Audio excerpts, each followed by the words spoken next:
Hi hello ನಮಸ್ಕಾರ. ಇವತ್ತು high voltage RCB match ನಡೀತಿರುವಂಥದ್ದು. ಸದ್ಯಕ್ಕೆ ನಾನು ಚಿನ್ನಸ್ವಾಮಿ ಕ್ರೀಡಾಂಗಣದಲ್ಲಿ ಇದ್ದೀನಿ. ಇವತ್ತು RCB ಎದುರಾಳಿಯಾಗಿ ರಾಜಸ್ಥಾನದ ಟೀಮು ಎದುರಾಳಿಯಾಗಿ ಬರ್ತಾ ಇರುವಂಥದ್ದನ್ನು ನಾವು ನೋಡ್ಬೋದು. ಸದ್ಯಕ್ಕೆ ನನ್ನ ಜೊತೆಗೆ ಸೋಷಿಯಲ್ ಮೀಡಿಯಾ ಇನ್ಫ್ಲೂಯೆನ್ಸರು ಯಶ್ ಗೌಡ ಅವರಿದ್ದಾರೆ. ಅವರು ಕೂಡ RCBಯ ಅಪ್ಪಟ ಅಭಿಮಾನಿ. ಈ ಸಲ ಕಪ್ ನಮ್ಮದೇ ಅಂದ್ಕೊಂಡು ಅವ್ರು ಬಂದಿರುವಂಥದ್ದು. ನಾನೀಗ ಅವ್ರನ್ನ ಮಾತನಾಡಿಸ್ತಾ ಹೋಗ್ತೀನಿ. ಬನ್ನಿ ಅವ್ರು ಏನು ಹೇಳ್ತಾರೆ, ಅವ್ರ ಅಭಿಮಾನವನ್ನು ಹೇಗೆ ವ್ಯಕ್ತಪಡಿಸ್ತಾರೆ ಕೇಳ್ಕೊಂಡು ಹೋಗೋಣ. ಹಾಯ್ ಹಾಯ್ ಮ್ಯಾಮ್, ನಮಸ್ಕಾರ. ನಮಸ್ಕಾರ, ಹೇಗಿದ್ದೀರಾ? ತುಂಬ ಚೆನ್ನಾಗಿದ್ದೀನಿ. ನೀವು ಒಂದು ಮಾತು ಹೇಳಿದ್ರಿ, ಸೋಷಿಯಲ್ ಮೀಡಿಯಾ ಇನ್ಫ್ಲುಯೆನ್ಸರು ಮತ್ತು ಇನ್ಸ್ಟಾಗ್ರಾಮಲ್ಲಿ ಅದೇ ಹೇಳಿದ್ರಲ್ಲ, ಅದಕ್ಕಿಂತ ಮೇಲೂ ನಾನೊಬ್ಬ ಕನ್ನಡಿಗ. ಸೊ ತುಂಬ ಖುಷಿ ಆಯಿತು ನಿಮ್ಮ ಹತ್ರ ಮಾತಾಡ್ತಿರೋದು ನೋಡಿ. ಹೇಳಿ ಮ್ಯಾಮ್. RCB ಮ್ಯಾಚ್ ನಡೀತಾ ಇದೆ, ಎಷ್ಟು ಎಕ್ಸೈಟ್ಮೆಂಟ್ ಇದೆ ನಿಮಗೆ? ಮ್ಯಾಮ್, ಪ್ರತಿಯೊಂದು ಮ್ಯಾಚ್ಗೂ ಎಕ್ಸೈಟಲ್ಲಿ, ಖುಷಿಯಲ್ಲಿ ರೋಡಲ್ಲೇ ಕುಣಿದಾಡ್ಬಿಡ್ತೀವಿ. ಈ ಸಲ ಕಪ್ ನಮ್ಮದೇ ಅಂತ ಕೂಗಿ ಹೇಳ್ತೀವಿ. ಬಟ್ ಮ್ಯಾಚ್ ಸೋತ್ರು ನಮಗೆ ಬೇಜಾರಿಲ್ಲ. ಅವ್ರದ್ದು ಗೆದ್ದುಬಿಟ್ರೆ ಮಜಾ ಇರಲ್ಲ, ಸೋತ್ಬಿಟ್ರೆ ಮಾತ್ರ ಹಬ್ಬನೇ ಮಾಡಿಬಿಡ್ತೀವಿ. ಸ್ಟೇಟಸ್ ಹಾಕ್ಬಿಟ್ಟು ಗೆದ್ದರೆ ಊರ ಹಬ್ಬನೇ ಮಾಡಿಬಿಡ್ತೀವಿ. ನಮ್ಗೊಂಥರ ಖುಷಿ ಮ್ಯಾಮ್. ಸೋತ್ರು ಗೆದ್ದರು RCBನ ಯಾವತ್ತೂ ಬಿಟ್ಕೊಡಲ್ಲ. ಇರೋದು ಬೆಂಗಳೂರಲ್ಲಿ, ಕುಡಿಯೋದು ಕಾವೇರಿ ನೀರು. ಮನೇಲಿ ಅಪ್ಪ ಅಮ್ಮನಿಗೆ ಅಮ್ಮನೇ ಅನ್ಬೇಕು, ಅಪ್ಪನೇ ಅನ್ಬೇಕು. ಸೊ ಫೈನಲಿ ಎಲ್ರಿಗೂ ಹೇಳೋದೊಂದೇ, ನಮ್ಮಮ್ಮ ಮನೆಗೆ ತರ್ತಾರೆ ಸೊಪ್ಪು, ಈ ಸಲ ನಮ್ಮದೇ ಕಪ್ಪು. ಗೈಸ್, ಇನ್ನೊಂದು ಹೇಳ್ತೀನಿ, ಬೆಂಗಳೂರಲ್ಲಿರೋರು ದಯವಿಟ್ಟು ನಿಮ್ಮ ತಂದೆ ತಾಯಿಗೆ ಎಷ್ಟು ಪ್ರೀತಿ ಕೊಡ್ತೀರೋ, ಎಷ್ಟು ಮರ್ಯಾದೆ ಕೊಡ್ತೀರೋ, RCB ಟೀಮ್ಗೆ ರೆಸ್ಪೆಕ್ಟ್ ಕೊಡಿ, ತಂದೆ ತಾಯಿಗೆ ಬೆಲೆ ಕೊಡಿ. ಇಷ್ಟು ಹೇಳೋಕ್ಕೆ ಇಷ್ಟಪಡ್ತೀನಿ. ಈ ಸಲ ಕಪ್ ನಮ್ಮದೇ ಅಂತ ಕೂಗಿ ಹೇಳ್ತೀನಿ. ನನ್ನ ಡವ್ವು RCBನ ಬಿಟ್ಬಿಡು ಅಂದ್ಲು. ಅವಳನ್ನೇ ಬಿಟ್ಬಿಟ್ಟು ಆರಾಮಾಗಿ ವ್ಲಾಗ್ಸ್ ಮಾಡಿಕೊಂಡು ರೀಲ್ಸ್ ಮಾಡಿಕೊಂಡು ಪೀಸ್ ಆಗಿದ್ದೀನಿ. ಅಪ್ಪ ಅಮ್ಮನ್ನ ಚೆನ್ನಾಗಿ ನೋಡ್ಕೊಳ್ಳಿ. RCBನ ಯಾವತ್ತೂ ಮರಿಬೇಡಿ. Thank you so much. ಇನ್ನೊಂದು ಕೊನೆಯದಾಗಿ ಇನ್ನೊಂದು ಪ್ರಶ್ನೆ, ನಿಮ್ಮ ಫೇವ್ರೇಟ್ ಯಾರು? ನನ್ನ ಫೇವ್ರೇಟಾ? ನಮ್ಮಮ್ಮ ನಮ್ಮಪ್ಪ. ಅಲ್ಲ, ಮ್ಯಾಚಲ್ಲಿ ಮ್ಯಾಚಲ್ಲ ಮ್ಯಾಮ್, ನನಗೆ ಎಲ್ಲರೂ ಇಷ್ಟನೇ ಮ್ಯಾಮ್. ಯಾರ್ಯಾರು ಕ್ರಿಕೆಟ್ ಆಡ್ತಾರೋ ಅವರೆಲ್ಲ ಇಷ್ಟ ನನಗೆ. ಏನಕ್ಕೆ ಹೇಳಿ, ಗ್ರೌಂಡಲ್ಲಿ ಎದ್ದು ಬಿದ್ದು ಬಾಲಿಂಗು ಬ್ಯಾಟಿಂಗು ಆಡ್ತಾರೆ, ಕೈ ಕಾಲು ಗಾಯ ಮಾಡ್ಕೊತಾರೆ. ಎಲ್ಲ ಪ್ಲೇಯರ್ಸ್ಗೂ ರೆಸ್ಪೆಕ್ಟ್ ಕೊಡ್ತೀವಿ.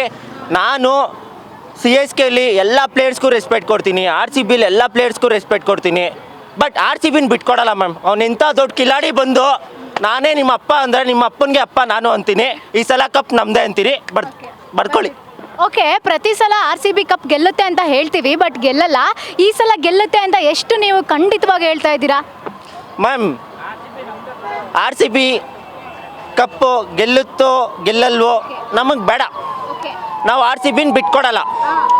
RCB ಕಪ್ ಗೆದ್ರು ಇಲ್ಲೇ ಇರ್ತಾರೆ, RCB ಸೋತ್ರು ಅದಕ್ಕೂ ಮೇಲೆ ಇರ್ತಾರೆ. ಅಭಿಮಾನಿಗಳು ಇಷ್ಟೊತ್ತರಲ್ಲಿ ಕಪ್ ಗೆದ್ಬಿಟ್ಟಿದ್ರೆ ಈ ಸಲ ಕಪ್ ನಮ್ಮದೇ ಅಂತ ಸ್ಟೇಟಸ್ ಹಾಕಿ ಹೋಗ್ಬಿಡ್ತಿದ್ರು. ನಮ್ಮವರು ಕಪ್ಪೇ ಗೆದ್ದಿಲ್ಲ, ಬಟ್ ಪ್ರೀತಿ ಅಭಿಮಾನ ಯಾವತ್ತೂ ಕಮ್ಮಿ ಆಗಿಲ್ಲ. ಏನು ಹೇಳ್ತೀರಾ? ಖಂಡಿತ ಪ್ರೀತಿ ಅಭಿಮಾನ ಯಾವತ್ತಿಗೂ ಕಡಿಮೆ ಆಗಲ್ಲ. ಸೊ ವಿರೋಧಿಗಳಿಗೆ ಏನು ಹೇಳಕ್ಕೆ ಇಷ್ಟಪಡ್ತೀರಾ? RCB ವಿರೋಧಿಗಳಿಗೆ RCB ವಿರೋಧಿಗಳಿಗೆ ಅಂದರೆ ಇಂಗ್ಲೀಷಲ್ಲಿ ಹೇಟರ್ಸ್, ಅವ್ರಿಗೆ ಹೇಳೋದೊಂದೇ, ನಿಮ್ಮ ಮನೆಯಲ್ಲಿ ನೀವು ಆರಾಮಾಗಿ TV ನೋಡಿಕೊಂಡು ಫೋನ್ ನೋಡಿಕೊಂಡು ಬೇಜಾರಾದರೆ ಸ್ಟೇಟಸ್ ಹಾಕ್ಕೊಂಡು ಕುಂತ್ಕೊತೀರಾ. ನಾವು ಹಂಗಲ್ಲ, ಆಚೆ ಬಂದು ತೊಡೆ ತಟ್ಟಿ ಓಪನ್ನಾಗಿ ಕೂಗಿ ಹೇಳ್ತೀವಿ ಈ ಸಲ ಕಪ್ ನಮ್ಮದೇ ಅಂತ. ನಮ್ಮ ಪಕ್ಕದಲ್ಲಿ ನನ್ನ ಫ್ರೆಂಡು CSK ಫ್ಯಾನ್ ಅವನು. ಬಟ್ ಸೋತಾಗ ತುಂಬ ಬೇಜಾರಾಗ್ತಾನೆ, ಗೆದ್ದಾಗ ನಮಗೆ ಉರಿಸ್ತಾನೆ. ಬಟ್ ನಾವು ಬೇಜಾರಾಗಲ್ಲ, ಅವನಿಗೂ ಬೆಲೆ ಕೊಡ್ತೀವಿ, ಅಲ್ಲಿರೋರ್ಗೂ ಬೆಲೆ ಕೊಡ್ತೀವಿ. ಬಟ್ RCBನ ಯಾವತ್ತೂ ಬಿಟ್ಕೊಡಲ್ಲ. ಓಕೆ, ಕೊನೆಯದಾಗಿ ಏನು ಹೇಳಕ್ಕೆ ಇಷ್ಟಪಡ್ತೀರಾ ಮ್ಯಾಚ್ ಬಗ್ಗೆ? ಮ್ಯಾಚ್ ಬಗ್ಗೆ ಮ್ಯಾಮ್, ಇವತ್ತು RCB ಗೆಲ್ಲುತ್ತೆ 200%. ಏನಕ್ಕೆ ಅಂತ ಕೇಳಿ, ಗೆಲ್ಲೇಬೇಕು ಮ್ಯಾಮ್. ನನಗೂ ಗೊತ್ತಿಲ್ಲ, ಗೆಲ್ತಾರೆ ಇವತ್ತು. ಟಿಕೆಟ್ ತಗೊಂಡ್ರಾ? ಇಲ್ಲ, ಟಿಕೆಟೇ ಇಲ್ಲ ನನ್ನ ಹತ್ರ, ಆದರೂ ಗ್ರೌಂಡಿಗೆ ಬಂದಿದ್ದೀನಿ. ಇವತ್ತು ಟಿಕೆಟ್ ಇಲ್ದಿರಾ ನಾನು ಮ್ಯಾಚ್ ನೋಡಬೇಕು. ಅಭಿಮಾನಿಗಳು ಟಿಕೆಟ್ ಇಸ್ಕೊಡ್ಬೇಕು, ಇಲ್ಲಾಂದರೆ ಗ್ರೌಂಡಿಗೆ ನುಗ್ಬಿಟ್ಟು ಮ್ಯಾಚ್ ನೋಡಬೇಕು. ಅಲ್ಲ, ಅಭಿಮಾನಿಗಳು ಏನಾದ್ರು ಇಸ್ಕೊಡ್ಲಿಲ್ಲ ಅಂದರೆ ಗ್ರೌಂಡಿಗೆ ನುಗ್ಬಿಟ್ಟು ಅಂತಂದ್ರೆ ಅಲ್ಲಿ ಸೆಕ್ಯೂರಿಟಿ ಇರುತ್ತಲ್ಲ, ಹೇಗೆ ಹೋಗ್ತೀರಾ? ಅಂಥ ಮಿಸ್ಟೇಕ್ ಎಲ್ಲ ಮಾಡಲ್ಲ. ಬಟ್ ಜೋಶಲ್ಲಿ ಹೇಳಿದೆ, ಅಭಿಮಾನಿಗಳು ಟಿಕೆಟ್ ಇಸ್ಕೊಡ್ತಾರೆ ಅಂತ ನಂಬಿದ್ದೀನಿ. ಇವತ್ತು ಅದೇ ಚಾಲೆಂಜು. ನಾನು ವ್ಲಾಗ್ ಬೇರೆ ಮಾಡ್ತಾಯಿದ್ದೀನಿ. ನೋಡಿ, ನಮ್ಮ ಬ್ರದರು ಇವ್ರು ಯಾರು ಅಂತಲೇ ಗೊತ್ತಿಲ್ಲ. ಬ್ರೋ ತೋರಿಸು ಬ್ರೋ, ಇವ್ರು ಯಾರು ಅಂತಲೇ ಗೊತ್ತಿಲ್ಲ. ಆದರೂ ನನಗೆ ಬಂದು ಸಪೋರ್ಟ್ ಮಾಡ್ಕೊಂಡು ಕ್ಯಾಮ್ರಾ ಇಟ್ಕೊಂಡು ಎಲ್ಪ್ ಮಾಡ್ತಾ ಇದ್ದಾರೆ. ಇದಕ್ಕಿಂತ ಪ್ರೀತಿ ಬೇಕಾ? ಬಟ್ ನನಗೆ ನಂಬಿಕೆ ಇರೋದು RCB ಅಭಿಮಾನಿಗಳು ನನಗೆ ಟಿಕೆಟ್ ಇಸ್ಕೊಡ್ತಾರೆ. ಇವತ್ತು ನಾನು ಮ್ಯಾಚ್ ನೋಡ್ತೀನಿ ಅಂತ ನಂಬಿದ್ದೀನಿ. ಇದೊಂದು ಚಾಲೆಂಜ್ ಕೊಟ್ಟಿದ್ದಾರೆ, ಅದಕ್ಕೆ ಮಾಡ್ತಾ ಇರೋದು, ಇನ್ನೇನಿಲ್ಲ.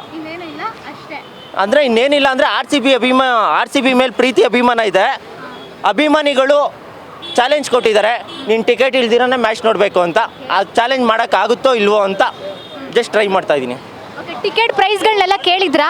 ಮ್ಯಾಮ್ ಟಿಕೆಟ್ ಪ್ರೈಸು ಬ್ಲ್ಯಾಕಲ್ಲಿ 50, 60, 70, 80 ಸಾವಿರ ಗಂಟ ಓಡಿಸ್ತಾ ಇದ್ದಾರೆ. 20 ಸಾವಿರ, 30 ಸಾವಿರ ಓಡಿಸ್ತಾ ಇದ್ದಾರೆ. ನಾರ್ಮಲ್ ಟಿಕೆಟ್ 3,500, 4,000, 5,000 ಇದೆ. ಬಟ್ ಏನಕ್ಕೆ ಹಿಂಗೆ ಮಾಡ್ತಾರೋ ಗೊತ್ತಿಲ್ಲ. RCB ಅಭಿಮಾನಿಗಳಿಗೆ ಪ್ರೀತಿ ಜೊತೆ ಒಂದೊಂದು ಟಿಕೆಟ್ ಕೊಟ್ಬಿಡಿ ಕಮ್ಮಿ ಬೆಲೆಗೆ, ಗ್ರೌಂಡಲ್ಲಿ ಊರ ಹಬ್ಬನೇ ಮಾಡಿಬಿಡ್ತಾರೆ. ಇಷ್ಟು ಹೇಳೋಕ್ಕೆ ಇಷ್ಟಪಡ್ತೀನಿ. ಇವ್ರ ಚಾನಲ್ನ ಲೈಕ್ ಮಾಡಿ, ಶೇರ್ ಮಾಡಿ, ಸಬ್ಸ್ಕ್ರೈಬ್ ಮಾಡ್ಕೊಂಡು ಸಪೋರ್ಟ್ ಮಾಡಿ. ಇಂತಿ ನಿಮ್ಮ ಪ್ರೀತಿಯ ಇಷ್ಕೋಡ ಆಕಾಶದಲ್ಲಿರುತ್ತೆ ಮೋಡ. ಇವಾಗ ನಾನು ಮಾತಾಡ್ತಿರೋದು ನಿಮ್ಮ ಮನೆ ಮಗ ಇಷ್ಕೋಡ. Love you. Thank you so much. ನಿಮ್ಮ ಜೊತೆ ಮಾತಾಡಿ ನಮಗೂ ಕೂಡ ಖುಷಿ ಆಯಿತು. ನಿಮ್ಮ RCB ಅಭಿಮಾನಕ್ಕೆ ನಾವು ಕೂಡ ಯಾವಾಗಲೂ ಧನ್ಯರು ಅಂತ ಹೇಳ್ತೀವಿ. ಅಷ್ಟು ಪ್ರೀತಿಯಿಂದ ಮಾತಾಡಿದ್ವಿ RCB ಬಗ್ಗೆ. Thank you so much. Thank you so